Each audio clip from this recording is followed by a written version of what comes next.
म्हणजे अतिशय मनाला वेदना देणारी आणि मनाला चटका लावून जाणारी ही अतिशय दुर्दैवी घटना आज महाराष्ट्रात घडली आहे. खरं म्हणजे असं कुणाच्या स्वप्नातही वाटलं नसेल की अजितदादा एवढ्या लवकर आपल्यातून जातील. ही महाराष्ट्रासाठी अतिशय दुःखद आणि दुर्दैवी घटना अजितदादांच्या जाण्याने झालेली आहे. खरं म्हणजे अजितदादा गेले अनेक वर्ष या महाराष्ट्राच्या राजकारणात नेतृत्व करत होते आणि अतिशय परखड स्पष्ट वक्तेपणा आणि प्रशासनावर असलेली त्यांची पकड आपण पाहिलेली आहे. प्रत्येक गोष्टीचा त्यांना बारीक अभ्यास करून बोलण्याची सवय होती आणि परखड स्पष्ट वक्तेपणा, निर्भीड, रोखठोक बोलणारे असले तरीसुद्धा त्याला चूक म्हणणारे असले तरीसुद्धा अतिशय मनाने ते निर्मळ होते. याचा अनुभव मी स्वतः घेतलेला आहे. त्यांच्यासोबत मी मंत्रिमंडळात देखील काम केलं. मी मुख्यमंत्री असताना त्यांनी उपमुख्यमंत्री म्हणून देखील काम केलं आणि जेव्हा मुख्यमंत्री मी असताना मुख्यमंत्री माझी लाडकी बहीण योजना किंबहुना इतरही योजना जेव्हा आम्ही सुरू केल्या तेव्हा आर्थिक जे काही घडी आहे किंवा आर्थिक तरतूद जी आहे ती अतिशय उत्तमपणे त्यांनी त्यावेळेस केली आणि याचा अनुभव मला आहे. आणि एकदा करायचं ठरवलं की ते अजितदादा करायचे. करतो, बघतो, पाहतो असे शब्द त्यांच्या डिक्शनरीत नव्हते. व्हायचं असेल ते तात्काळ करायचे, नसेल त्याला नाही म्हणायचे. असा स्पष्ट वक्तेपणा या महाराष्ट्राने पाहिलेला आहे. मी असेन, मुख्यमंत्री देवेंद्रजी असतील, अजितदादा असतील, आम्ही टीम म्हणून काम केलं, टीम म्हणून काम करतो. आमच्या वेळाही कामाच्या वेगवेगळ्या, आम्ही पहाटे उशिरापर्यंत काम करतो. अजितदादा पहाटे लवकर काम सुरू करतात, देवेंद्रजी दिवसभर काम करतात. आणि अजितदादांनी 6-6 वाजता देखील अपॉइंटमेंट दिलेल्या अधिकाऱ्यांनी आणि लोकप्रतिनिधींनी पाहिलेल्या आहेत. अतिशय वेळेचं महत्त्व आणि वेळेचं भान ठेवणारा नेता हरपलेला आहे.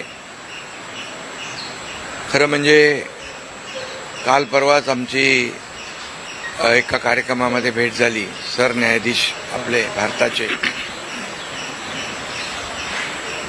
मुंबईत आले होते आणि ते येण्यापूर्वी आम्ही तिथंच एका चेंबरमध्ये बसलो होतो आणि त्यावेळेस झालेल्या चर्चा, गप्पा गोष्टी, आजही सकाळी जेव्हा मला त्यांची ही घटना कळली तेव्हा तेच समोर त्याच आठवणी काल परवाच्या येऊ लागल्या.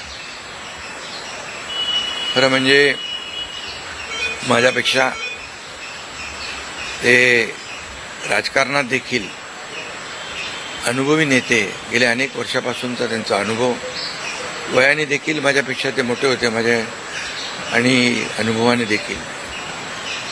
आणि म्हणून त्यांना राज्यातल्या अनेक विषयांचा गाढा अभ्यास होता. अनेक विभाग त्यांनी हाताळले होते. याचा राज्याला फायदा होत होता. मंत्रिमंडळात देखील ज्यावेळेस काही विषय यायचे त्यावेळेस आपल्या राज्याची आर्थिक परिस्थिती अशी आहे, आपल्याला सर्वांना काटकसर करावी लागेल, असे अगदी निर्भीडपणे सांगणारे अजितदादा देखील आम्ही अनुभवलेत. शिस्तीचा नेता म्हणूनही आम्ही अनुभवलेला आहे. आणि त्यामुळे त्यांच्या जाण्याने फक्त पवार कुटुंबियांचंच नाही तर संपूर्ण महाराष्ट्राचं न भरून येणारं नुकसान झालेलं आहे. आणि माझ्यापेक्षा वयाने मोठे असल्यामुळे एक जी काय आमची गेल्या अनेक वर्षापासूनची जवळीक निर्माण झाली होती, त्यामुळे राजकारणातले आम्ही तिघजण एक टीम म्हणून काम करत असलो तरीसुद्धा एक मोठा भाऊ हरपल्याची गेल्याची भावना देखील दुःख देखील माझ्या मनामध्ये आहे. आणि मी त्यांना भावपूर्ण आदरांजली अर्पित करीत असतानाच मनामध्ये फार दुःखाच्या भावना आहेत. त्यांचं कुटुंब हे दुःख पचवण्याची क्षमता डोंगरा एवढं दुःख आहे, ही क्षमता ईश्वराने त्यांना प्रदान करावी. कुटुंबाचंच नाही संपूर्ण महाराष्ट्राचं झालेलं आहे नुकसान.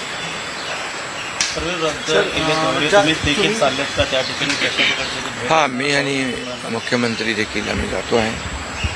आमचे सहकारी आमच्यातून गेलेत, त्याचं दुःख आहे. म्हणजे सभा होत्या त्याही आज आम्ही रद्द केलेलं आहे. सर, एक विचार असं वाटतं की तुम्ही मला उल्लेख केला की 2 दिवसांपूर्वी त्यांच्या जवळपास 1-1.5 तास तुम्ही बसलेले होतात, दोघंच खूप गप्पा झाल्या त्या चेंबरमध्ये. असं काही एक त्यांच्या किंवा मंत्रिमंडळात देखील असताना अशी काही त्यांची इच्छा, एखादी योजना किंवा एखादं त्यांना करायचं होतं की तुमच्याशी त्यांनी शेअर केली, आपण हे करूया मिळून महाराष्ट्रासाठी, असं काही? नाही, आम्ही आतापर्यंत एकत्र जेव्हा तेही उपमुख्यमंत्री होते तेव्हा मी मंत्रिमंडळात होतो. मी मुख्यमंत्री असतानाही उपमुख्यमंत्री होते. आता देवेंद्रजी मुख्यमंत्री होते. आम्ही जे काही निर्णय आम्ही घ्यायचो ते निर्णय मिळूनच घ्यायचो.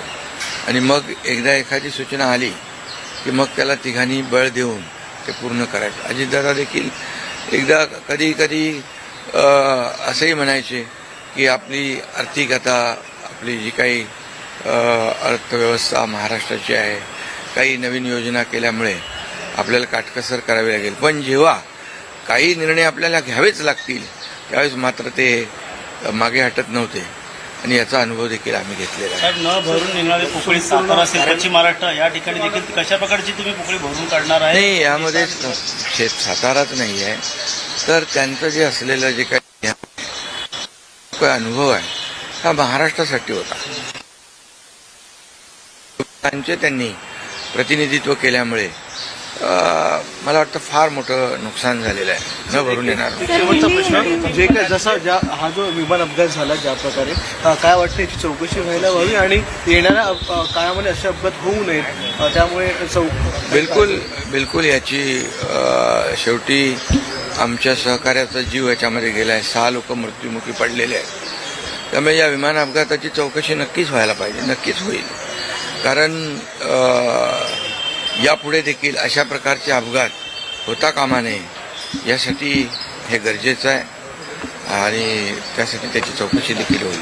थोडक्यात हिंदीमध्ये सर क्या कहोगे, अजित पवार जी का निधन हो गया? बहुत ही आज महाराष्ट्र के लिए एक काला दिन कहूँ, एक दुर्भाग्यपूर्ण घटना कहूँ, एक दुखद घटना कहूँ.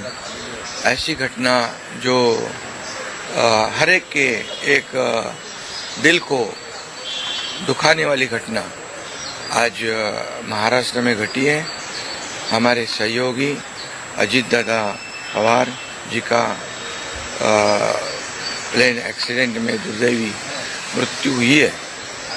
ये हमारे लिए बहुत ही बेहद दुखद है और महाराष्ट्र के लिए भी दुखद है, उनके परिवार के लिए तो बहुत ही दुखद है. और अजीत दादा एक स्पष्ट वक्ता के रूप में जाने जाते थे, एक रोक टोक बोलने वाले, देखता हूँ करता हूँ ऐसे शब्द उनके डिक्शनरी में नहीं थे.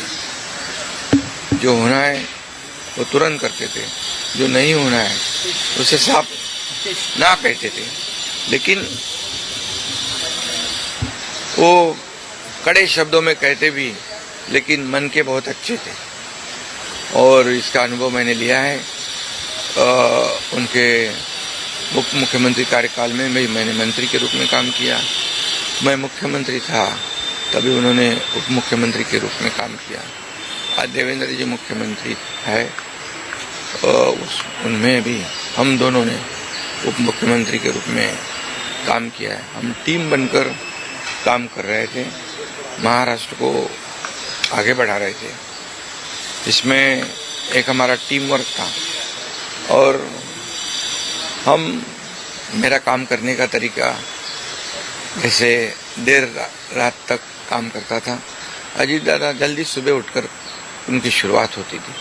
देवेंद्र जी भी दिन भर काम करते और सुबह उन्होंने 6 बजे अपॉइंटमेंट दी हुई, ये भी इस राज्य के अधिकारियों को पता है। एक समय को बहुत ही महत्व देने वाले एक कद्दावर, बहुत ही कर्मठ नेता जो है, समय सूचकता रखने वाले नेता जो है, ये नेता हमारे में से अभी नहीं रहे और ये हमारा और महाराष्ट्र का, उनके परिवार का बहुत काफ़ी बड़ा नुकसान हुआ है। उनको कई अलग अलग विभाग जो है उन्होंने काम किया, उस पर उनको अनुभव था। हर एक विभाग की जानकारी लेके वो अपना स्टेटमेंट करते थे, अपना निर्णय लेते थे। मैं मुख्यमंत्री था तब लाडली बहन योजना या कई योजनाएं हमने तीनों ने मिलकर टीम बनकर शुरू कर दी। उसमें भी अजीत दादा ने बहुत ही योगदान दिया हुआ है। और जैसे अर्थव्यवस्था जो है हमारी महाराष्ट्र की, वो उसके बारे में भी कभी कभी बहुत ही रोक टोक मंत्रिमंडल में उन्होंने बताया भी कि हमारी परिस्थिति ऐसी है, हमें कुछ यहाँ इसमें जोड़ तोड़ करनी पड़ेगी। लेकिन जब जो चीज़ करनी ही है, जो समाज के लिए आवश्यक है, उसमें कभी भी उन्होंने हाथ पीछे नहीं खींचा। अर्थमंत्री होने के नाते उन्होंने काफ़ी योगदान दिया है। मेरे से वो राजनीति में भी अनुभवी थे और उम्र से भी मेरे बड़े थे। एक टीम हमारी थी, एक टीम का एक हिस्सा अभी नहीं रहा है और एक बड़ा भाई हमारे में से गया है, ऐसी भी हमारी भावना है। इसलिए मैं उनको बहुत दुख भरी श्रद्धांजलि अर्पित करता हूँ।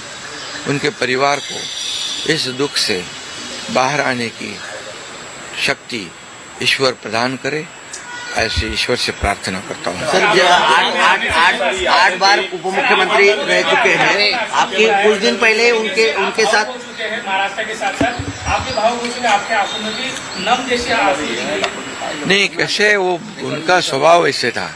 वैसे बाहर से सबको लगता था बहुत ही कड़क है और रुष्ट है, लेकिन दिल से बहुत काफ़ी वो नम्र थे और निर्बल थे। ये मैंने कई बार देखा है, अनुभव भी किया है। इसलिए ये एक महाराष्ट्र का एक बहुत बड़ा नुकसान उनके जाने से जो भर नहीं आ पाएगा, ये हो रहा है। 8 बार मुख्यमंत्री पूरे इस तरह के हादसे हाँ बिल्कुल, इसकी जो दुर्घटना हुई है इसकी जांच जरूर होगी, क्योंकि ऐसी दुर्घटना पुनरावृत्ति ना हो, दोबारा ना हो, इसलिए जरूर इसकी जांच होनी चाहिए और होगी। 8 बार उप मुख्यमंत्री, बहुत सारी यादें थी आपके मंत्रिमंडल में भी, उप मुख्यमंत्री थे, आज भी जो है। मैंने कहा ना कि जब मैं मुख्यमंत्री था तब उन्होंने जो हमने फैसले लिए, निर्णय लिए समाज हित के लिए, तब अजीत दादा अर्थ मंत्री थे, तो उनका भी काफी योगदान उसमें रहा है, ये कोई नहीं भूल सकता है। 8 बार उप मुख्यमंत्री रह चुके हैं। कुछ दिन पहले आपकी उनसे मुलाकात हुई थी, क्या बातचीत हुई थी? 1.5 घंटा आपसे। अभी हमारे सुप्रीम कोर्ट के चीफ जस्टिस यहाँ आए थे मुंबई में, अभी हम बैठे थे उनके आने से पहले। अभी काफी हंसी मजाक हो रही थी, चर्चा हो रही थी, वही बातें आज सामने आ रही है। 2 दिन पहले हम साथ में बैठे थे और आज अजीत दादा नहीं रहे, ये दुख की बात है।